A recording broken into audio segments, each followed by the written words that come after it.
ভান্দিরে বন্ধু, কোথায় তুমি? কেমন আছো?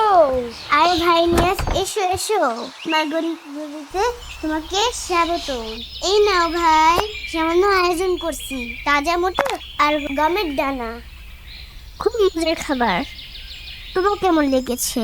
তোমাকে আমার এত অপুষ্টিকর বলে এই তুমি এত রোগা। এসো আমার কাছে, দেখো আমরা কিভাবে থাকি।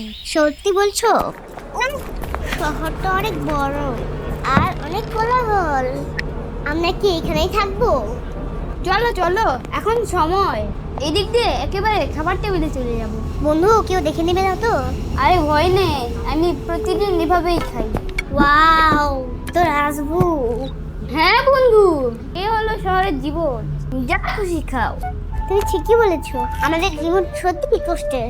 আমি ঠিক করেছি, চলাই থাকবো। এই তো এখন বুঝছো শহরে আসার মজা। এটা কি হলো? চুপ, কেউ জেগে গেছে। আমরা ধরা পড়বো না তো? কই গেল? আবার খাবার চুরি? করিস না, একদম চুপ। আমরা এখন কি করব? এই যে আবার ইঁদুর এসেছে। দেখছো তো, এভাবে আমাদের শহরে বাঁচতে হয়। আমার গ্রামে এত ঝামেলা নেই, আমি আর শহরে থাকবো না। না, আমার গ্রামের কাছে অনেক ভালো। সেখানে শান্তি, নিরাপত্তা আর ভালোবাসা আছে। তুমি ঠিক বলেছো বন্ধু, গ্রামের বাড়ি সবচেয়ে ভালো। সেখানে মিষ্টি খাবার তো নেই, তবে এমন ভয়ও নেই। শান্তি অনেক বড় সম্পদ। এখন বুঝতে পেরেছি তোমার কথা।